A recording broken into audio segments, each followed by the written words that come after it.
Attend ako ng isang hearing pa. Yeah, thank you, thank you. Saan ka nag-aral, Yeah. Earl? National University po. National University. From elementary to college? Hindi po, college lang po. Elementary? High school? St. Vincent de Paul Academy. Ano kinukuha mo? Civil engineering. Civil engineering sa NU. Because you have a good diction, ha? Okay. Sige. Salamat.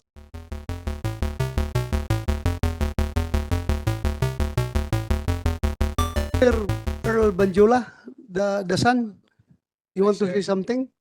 Yes, Yeah, actually, I prepared something here. Sige, sige.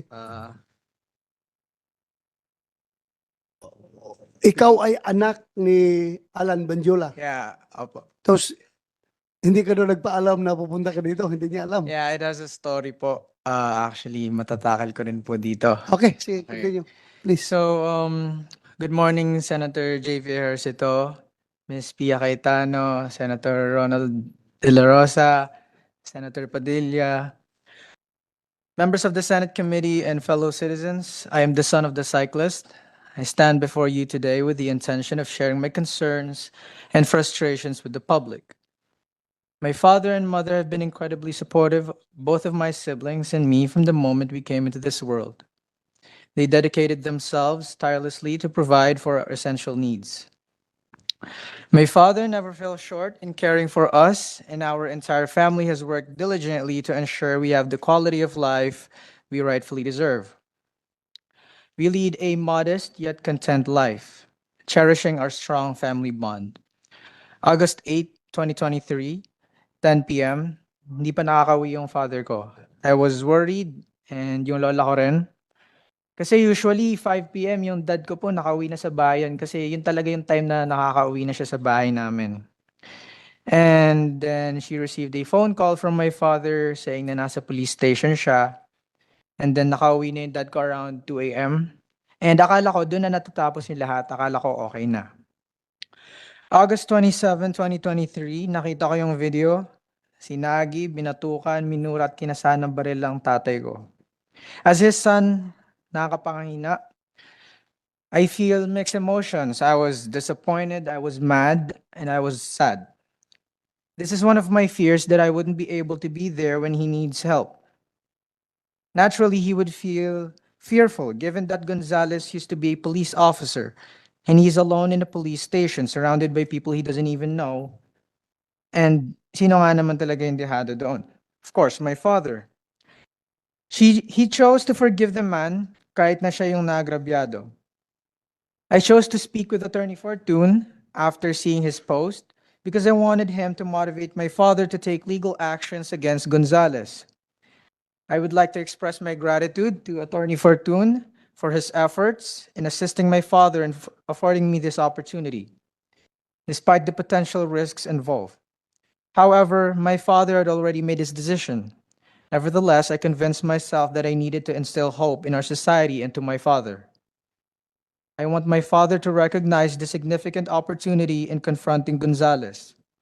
However, weeks went by without any progress, and then I was given this golden opportunity to speak in front of the Senate. Actually, I didn't know na pupunta pala yung father ko dito. And I don't want fear to continuously prevail over justice throughout my entire life. God made this happen.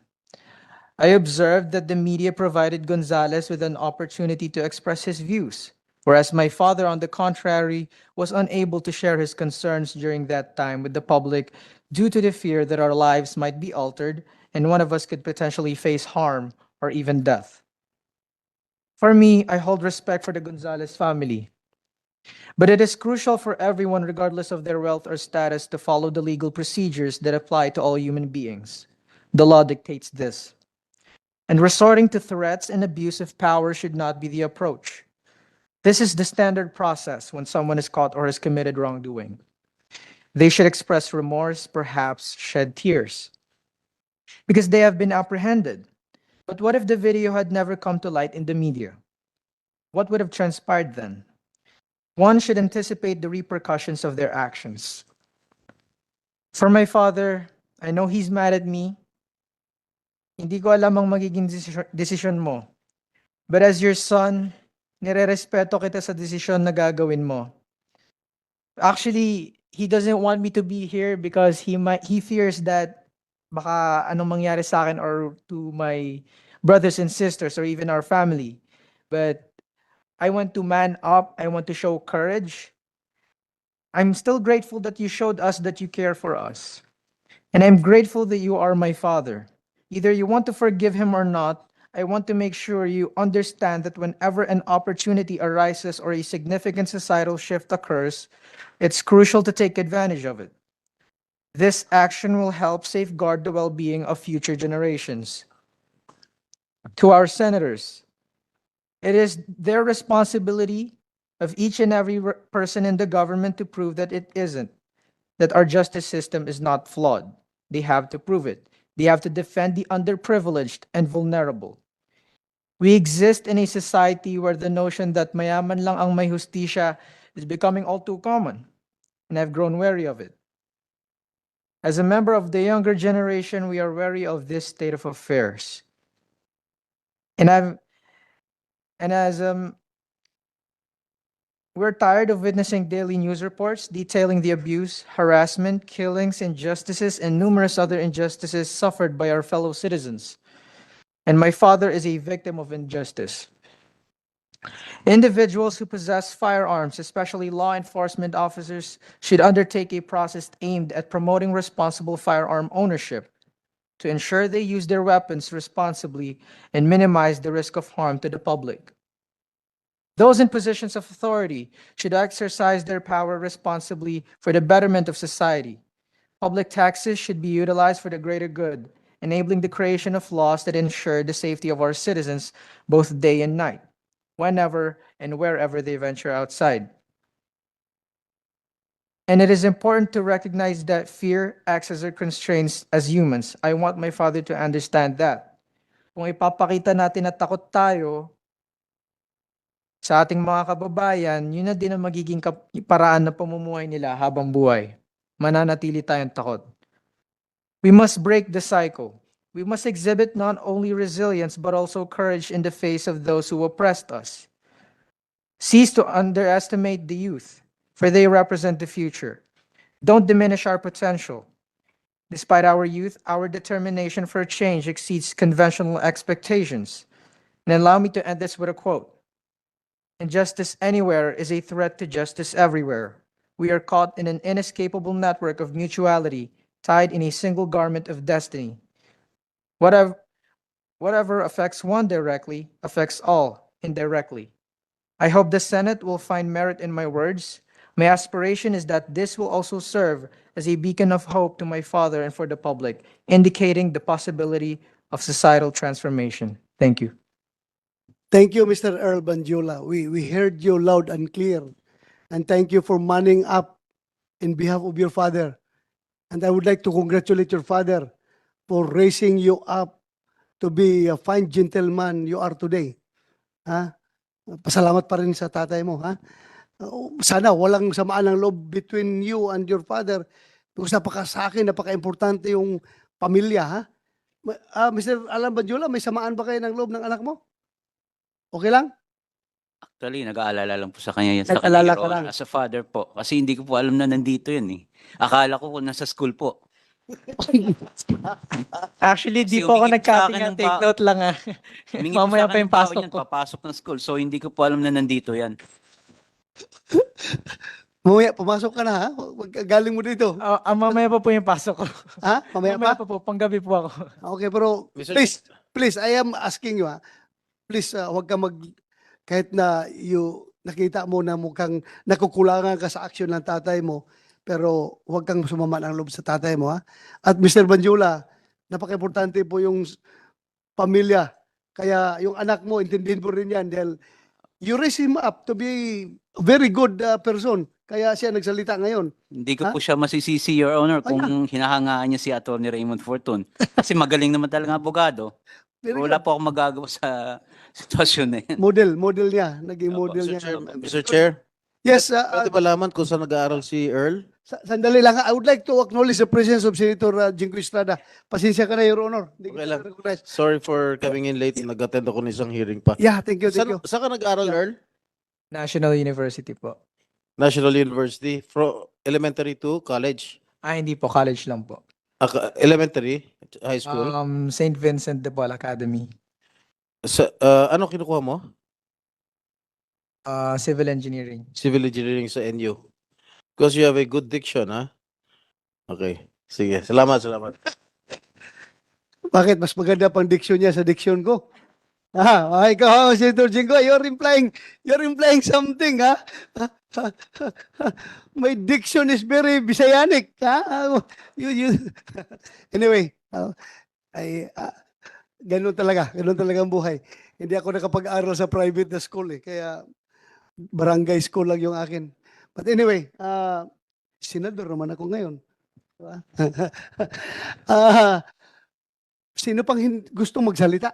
I would like to entertain. Andito na lang kayo. Pagbigyan ko kayo. Please raise your right hand para hindi ko na kayo in order. Baka may prepare kayo. Pakinggan namin kayo habang andito kayo. Yes, lahat ng mga representative ng bike community, I will give you the floor. Sinong mauna? Para pakinggan namin kayo. Inibitahan namin kayo dito dahil alam namin very valuable yung contribution ninyo sa hearing na ito. Kaya please, pakinggan namin kayo. Sino na? Tim Vargas. Next ka, ma'am. Nicole Covarrubias. Tim Vargas, you have the floor. Go ahead, Cole. Siyempre, ladies first. You know, Very chivalry. very Yeah. gentleman Yeah. talaga itong mga bikers. No? Yeah, you have the floor daw, ma'am Nicole. Lady first. Thank you, Sir Tim, and thank you, Mr. Chair. To the Honorable Chairman of the Committee on Public Order and Dangerous Drugs, Senator Bato de la Rosa, Honorable Senators Pia, Senator Padilla, and Senator Estrada, officials of Philippine government agencies, fellow road safety and sustainable mobility advocates, ladies and gentlemen, good afternoon po. Because the hearing today is in aid of legislation, the Move As One Coalition would like to offer comments on legislative action required to protect cyclists and prevent similar violent incidents from occurring. The Senate has passed on third reading Senate Bill number 1290 on the Walkable and Bikeable Communities Act, authored by the Honorable Senators Pia Cayetano, Grace Poe, J.V. Ejercito, Jinggoy Estrada, Bong Revilla Jr., Sonny Angara, Bato de la Rosa, Joel Villanueva, Bongo, and Lauren Legarda. A similar bill is now Ma'am being... Nicole, Ah. sandali lang, ha? Yes, I would like po. to acknowledge the presence of Senator Tolentino, the Vice Chairman. Go ahead. Thank you po, Mr. Yes. Chair. I was here, if you will ask the police officers present, at around 9 a.m. Sorry, naunahan mo pa pala ako. So, sorry. I will give you the floor if you want to something. Please continue, ma'am. Okay, thank you, Mr. Chair. We hope that our comments today can be considered when the House and Senate bills are discussed at the conference committee stage. The Walkable and Bikeable Communities Act has the potential to prevent similar violent encounters between motorists and cyclists, especially at this time when we are seeing rapid growth in the number of Filipino cyclists. The road rage incident involved motor vehicle enroachment into a painted bike lane. This, Ma'am Nicole, sandali lang. ha? yes po. Sandali lang. I would like to acknowledge the presence of Senator Bong Revilla. Thank you, Your Honor, for joining us. Ma'am, continue. Sorry. Thank you po, Mr. Chair. The road rage incident involved motor vehicle enroachment into a painted bike lane. This is precisely what we need to avoid. The global road safety guidance is that painted bike lanes are ineffective and endanger cyclists. Barrier-protected or grade-separated bike lanes are required to protect cyclists and give them confidence to travel on a bicycle. Painted bike lanes all over the country are routinely violated by motorists, in the same way that painted pedestrian or zebra crossings are routinely ignored, despite traffic rules that give pedestrians priority and require motor vehicles to stop and give way. The same motorist who ignores a pedestrian crossing would likely ignore a painted bike lane despite prevailing traffic rules and penalties. Because humans make mistakes and commit traffic violations, even with appropriate training, licensing, and penalties, we need to compensate for this human frailty with the application of safe road designs and low speed limits. This is the essence of the safe system approach that road safety experts all over the world advocate for. Cyclists therefore need barrier-protected or grade-separated bike lanes. Painted bike lanes should not be an option.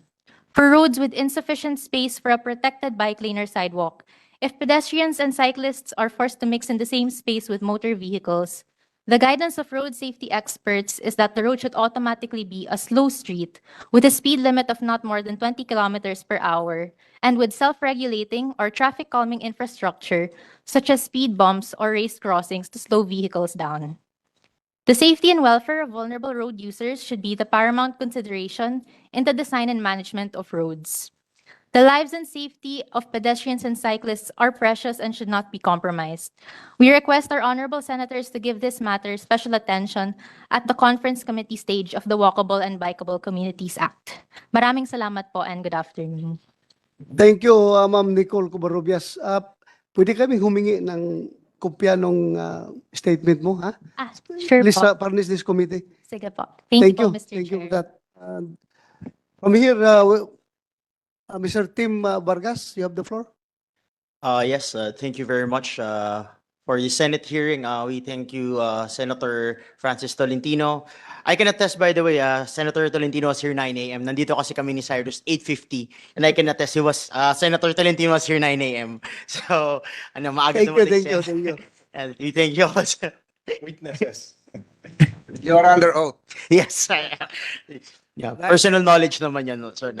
I voted for the next presiding justice of the Court of Appeals. So I was not here 9 a.m. 9:20 naman siguro. Go ahead, Tim.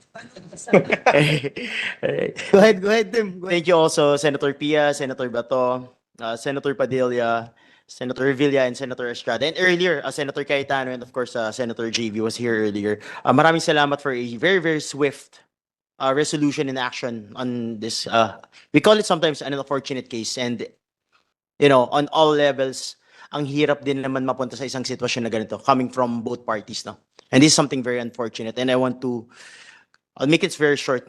I'll finish my talk in 3 minutes. This is really a result of our transport crisis. I think transport crisis that we're experiencing now affects all levels of society, from our marginalized sector, lower middle class, going up, even our expatriates, our visitors here. Everyone is really affected by this transport crisis. And what even happened there is a bike lane encroachment, which resulted to Mr. Gonzalez having an altercation with Sir Allan. Medyo unfortunate. It's really an unfortunate. And it's really a high time building on this momentum nga, sabi namin, this is a golden opportunity na C1920 natin na pinupush po ninyo. It's really high time, and I hope our honorable people from the Congress also will push for their version also. So we've been working with the bike lanes. We're actually different groups have been working in the bike lanes. Lalo ng pandemic, napansin nyo din sumulpot na we rode on that golden opportunity, and it's still a momentum now. The United Nations, even McKinsey as a private consultation company, are saying that the micromobility market will grow very big by 2030, around 300 to 500 billion worth of industry. So meaning, as early as now, we should be planning ahead on what we need to do in infrastructure. Kasi if we plan